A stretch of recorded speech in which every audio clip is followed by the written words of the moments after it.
Hey ladies, welcome back to my channel. So today we're talking about the messy truth and my wellness update. Are you ready? Let's get this beauty started.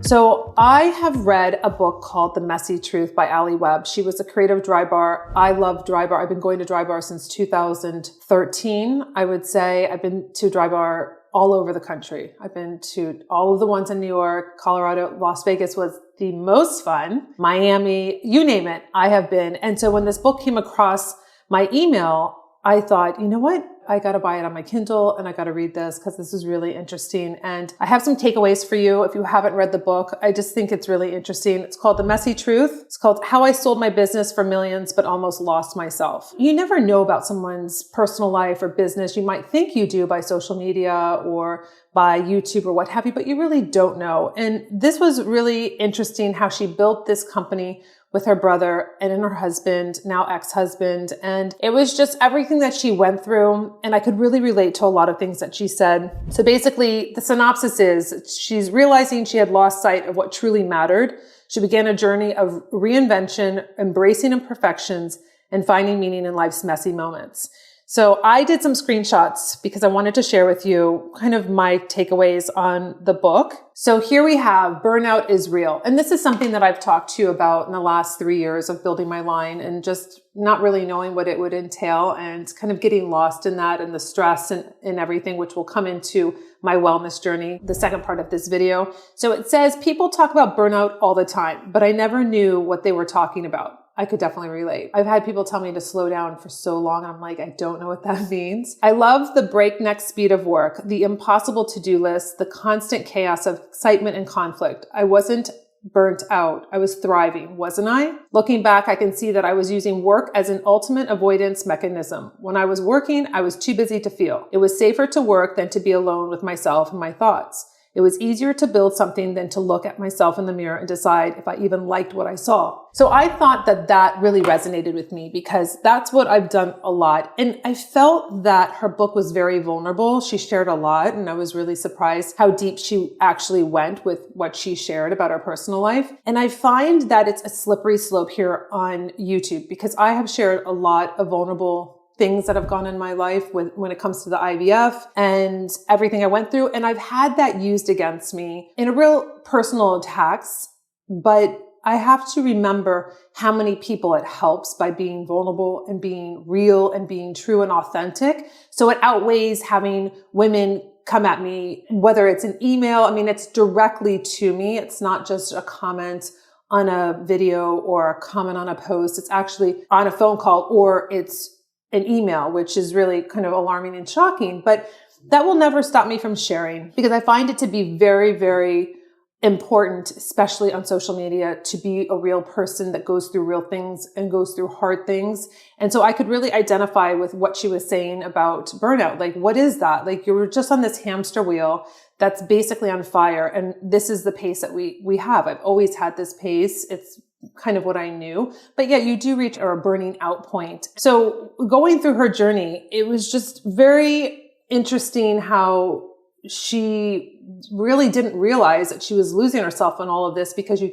keep yourself so busy and distracted. But when you really think about it, it's like, why am I doing that? Like, what am I trying to avoid, or the feelings or the emotions that I really do need to explore, but I don't really want to. So this is what I do. I stay busy. So another thing that she said is we're not always who we want to be, and that's okay. People are not always who you want them to be, and that's okay. The world is not always as it should be, and that's okay. Being willing to accept things as they are in the moment is the necessary and only starting point to healing, connecting, and transforming. So these were some really great takeaways that I thought we all could really relate to. And this was the best quote in this last chapter. It says, showing who you really are to the world empowers others to show up as their true selves too. And that's really why I shared with all of my infertility struggles and then endometriosis and all the surgeries and what have you, because I knew that there's other women experiencing the same things, even if I don't know them, even if I never spoke to them or saw a comment or what have you. I know that my work and my blog for 2 years on infertility helped women. I know that my video series for 2 years helped women. I know my book, Beauty Reinvented, helped women. And that's what I concentrated on. I didn't sit back and say, oh my gosh, I'm being so vulnerable. I feel really uncomfortable. I was like, I'm uncomfortable, but I know this is going to help somebody. And if it helps one person, great. And I think her book is very just raw and real. And it's nice to see that somebody else goes through these kind of things and things totally fall apart. And then you pick yourself back up. You get a different perspective. You really grow. And she went through it. She didn't go around it. She went through it. And it's a really great read if you're interested in that. So that was the first thing when it comes to wellness. Her book's really about wellness and she went on this big retreat and just really trying to heal herself on so many different levels.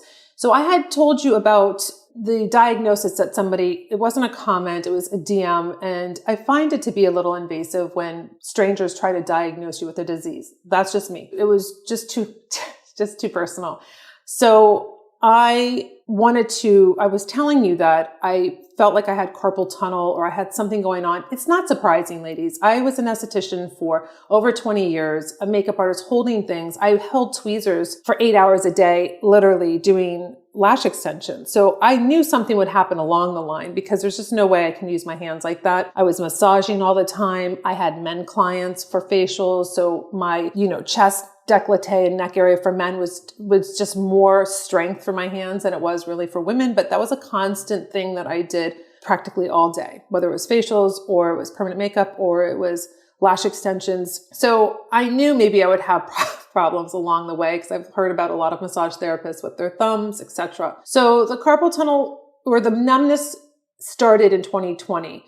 And then kind of goes away, comes back, whatever the case is. So I was doing a lot of research with physical therapists on podcasts and listening to them and talking about the double crunch. So I decided to go to a chiropractor, but not a chiropractor that just adjusts. They work on the atlas bone and they use sound wave therapy. So I thought it would be less invasive for me because I'm not interested in manipulating my spine and neck the way that the traditional chiropractors do.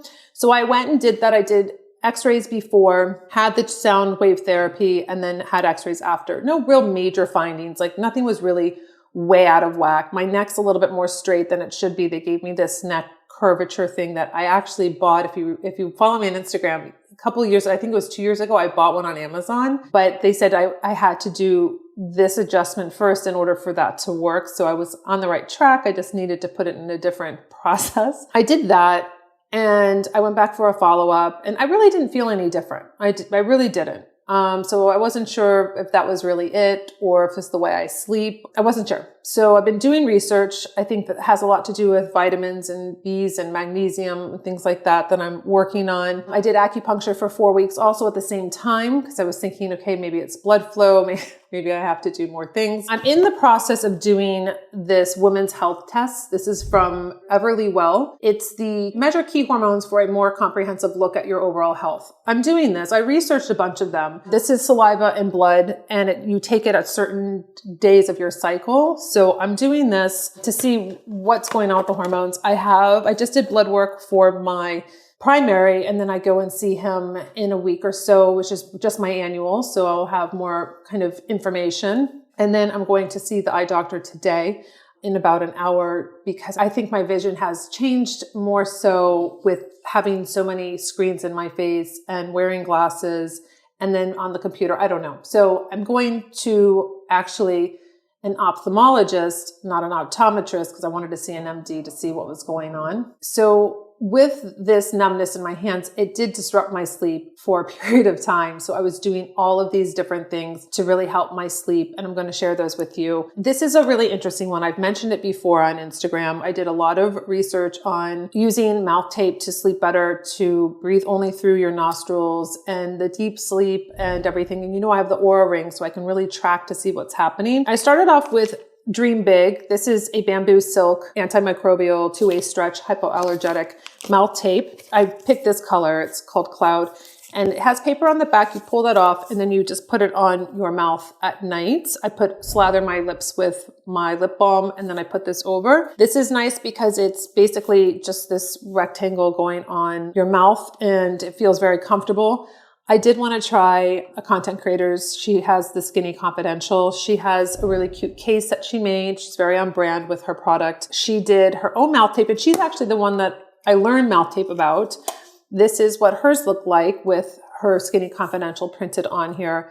And then she has a little opening here. So you probably don't feel as claustrophobic with having just like this little space on your lips. It's thinner, so you have to be careful when you take off the paper in the back that it doesn't coil up, but it's lighter on your face if you're looking for something, if maybe you're just starting out. There's other ones that are just from the top to here. It's like a vertical line that will hold your lips closed at night. I definitely think you should talk to your doctor before you start doing something like this because there's, everybody has their own issues when it comes to breathing or obstructions or who knows what, but that's a really good thing to ask your doctor first before you start doing a mouth tape. But I really love it. I feel like I get really great deep sleep and it's really helped.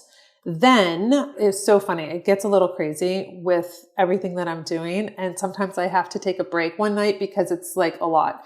So I had this on my list for a while. This is called Drowsy. It's a silk eye mask and it's really wide. So when you put this on, you see nothing. You block out all the light so you can see how it is it's like a cloud on your eyes. I got this on Amazon. I picked navy because I thought that, it wasn't black and it wasn't light. I thought it would stay not too raggedy. I'm using it every single night. So I do that. So then I have my facial patches because I want that smooth forehead in the morning. So I have my frownies on. It's getting bad. My husband's like, what happened? What is this? Like the eye mask, the frownies, which is like my cast on my forehead, mouth tape. Oh, I had wrist splints on too, thinking that was going to like alleviate any of the numbness, which it did not. It just made me feel even more claustrophobic. So I took off the wrist splints because it was too much for me. But I got a hand cream also because moisturizing my hands at night and my heels is very important. So I couldn't squeeze that Chanel one anymore. I told you it was hard when it gets really low. So this is from Soft Services. This is really easy to just push down on and then you just swipe it away. And it is magnetic, so it stays right on the top. And this is wonderful. It has retinol in it. So that was something I was doing also. And then this was really fun. I added this to my little wellness routine. This is a new company that's from London that I've tried out. This is the first product I bought from them. It's called Perfect Night Sleep Mist. And so it's this beautiful lavender mist that you put on your pillow. You can put on yourself. It's really nice. So I really have been enjoying this. And then really the last thing that I have, this is so funny. I feel like I have this whole routine at night where I'm like, this is exhausting. These are I got these on Amazon. These are little heel socks that have moisture in them so that I can keep my heels really nice and moisturized. For some reason, my heels like to get dry. Soft Services actually, after I purchased this, sent me a body lotion or a body serum with retinol. I put those on my heels first and then I put the little socks on. So this is kind of a little wrap up of like my sleep, my little sleep rotation right now. It's a lot. It's helping me and I'm really concentrating on sleep. I have some sleep aids that I've been testing out too that I'll be updating you more on. But I just wanted to kind of give an update on what's going on with, just what I've been dealing with, how I'm kind of navigating and doing more research on what my symptoms are with my hands and trying to see if I can find really the main reason why that's happening. And that's pretty much it. So I hope you enjoyed this kind of quick recap on the messy truth and my wellness update. And until my next video, I'll see you later.